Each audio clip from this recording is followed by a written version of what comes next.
Saya pernah mengadakan pelatihan teman-teman sekalian di masjid yang besar. Masya Allah, mungkin seperti ini malah lebih besar. Lantai 2 juga seperti ini dan penuh. Di lantai 2 itu ada banyak ibu-ibu akhwatnya. Saya bicara masalah kematian selama 2 jam, materi lengkap. Kemudian setelah itu sebelumnya saya bilang sama panitia tolong supaya lebih hidup suasananya, siapkan kebutuhan jenazah. Meja, kain kafan, sama menyan-menyannya semua. Kemudian di sebelah masjid buatin liang lahat. Baik Ustaz, dibuatlah. Selesai saya ceramah 2 jam, saya bilang, Bapak Ibu sekalian, saya mau ajak Anda 5 menit coba menjadi jenazah. Ada yang mau? Sempat ada yang angkat tangan depan saya. Kebetulan teman kita ini, saudara kita tukang batu. Adiknya dia kembar anak SMA, sering ikut pengajian saya. Dia hadir juga. Dia bilang, saya Ustaz. Baik, silahkan. Pak, saya minta tolong satu hal ya. Kalau Bapak naik nanti di atas meja ini, dibungkus dengan kain kafan oleh panitia, tutup mata Anda dan bayangkan Anda sudah mati dan dengarkan apa yang saya ucapkan. Baik Ustaz, baik. Saya juga bilang sama panitia di atas masjid waktu itu, ibu-ibu, silakan kalau ibu mau coba, panitia tolong bantu. Saya sudah pandu waktu sebelum pengajian. Ringkasnya adalah dia naik. Subhanallah, begitu dia naik, Bapak Ibu sekalian, orang ini naik di atas meja, begitu tutup matanya dan ditempelin kain kafan di pipinya. Ini kain kafan asli kita beli. Ditempel di pipinya, langsung dia nangis. Nangis dia, terisak-isak. Lalu kemudian panitia taruh tangannya di dadanya, harus dibungkus gitu kan. Lalu saya bilang, Pak, coba renungin sekarang Anda sudah mati dan hiruk-pikuk di masjid ini ada orang nangis. Kebetulan adiknya dia yang kembar ini, murid saya, duduk di sebelah kiri kanannya dan membayangkan benar kakaknya meninggal. Mereka betul-betul menangis gitu. Ada jemaah-jemaah juga yang lain pada nangis. Hanya saya bilang, hiruk-pikuk masjid ini yang sedang menangis, ada yang sedang ngobrol, ini anggap di rumah Anda pada saat Anda meninggal dunia. Dan Anda tidak bisa protes. Gak bisa bilang saya tidak mau, jangan ribut, gak bisa lagi. Udah. Panitia pun menaruh tangan kanan di atas tangan kiri, kita nggak bisa protes, taruh di dada. Dibungkus dengan kain kafan pun nggak bisa.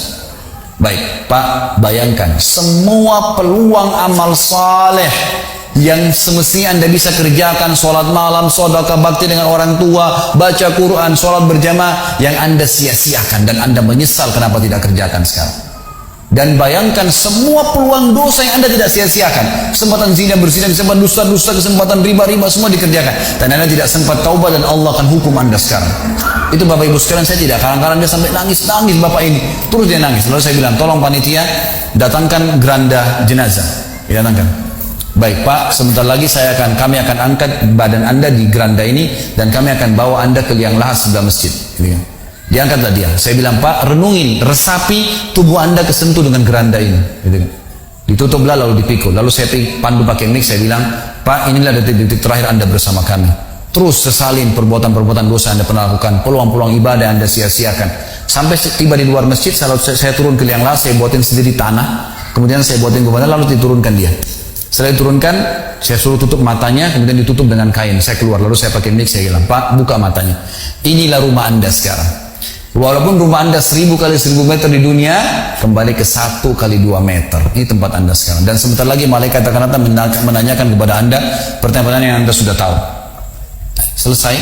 Berapa mungkin sekitar hitungan detik. Ini semua proses kurang dari 5 menit teman-teman sekalian. Lalu saya bilang, buka. Dibuka kain tersebut. Lalu saya bilang, teman panitia bantu. Bapak ini keluar dia.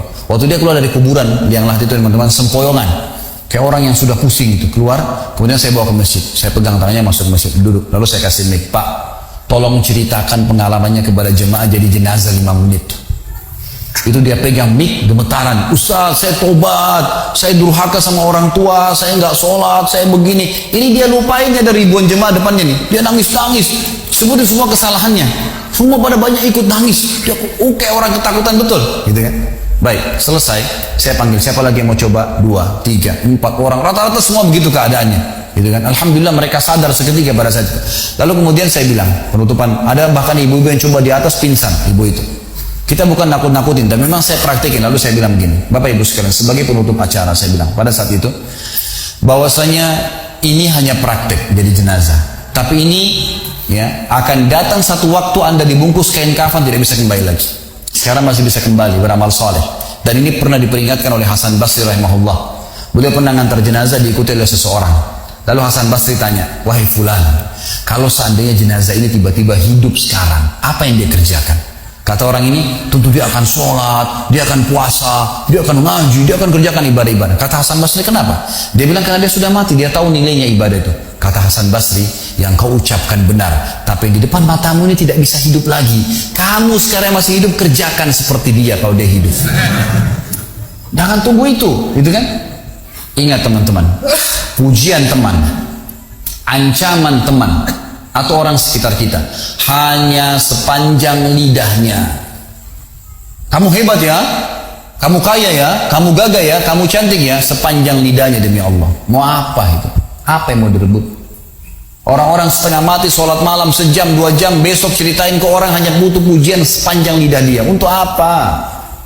Teman-teman yang suka riya nih, saya ajarin caranya gampang. Ada caranya gampang. Kalau anda besok pagi mau cerita kepada teman-teman anda di kantor atau tempat, saya tadi malam sholat malam, gak usah tunggu besok pagi setengah mati, ngantuk-ngantuk nanti malam bangun. Jam 2 malam sebentar datangin rumah teman yang jadi target, ketok pintunya, nih saya mau sholat, lihat ya, selesai, gitu kan. Untuk apa nunggu besok setengah mati, gitu kan. Gak ada gunanya riya, pujian orang sepanjang lidahnya, jangan, gitu kan. Gak ada gunanya.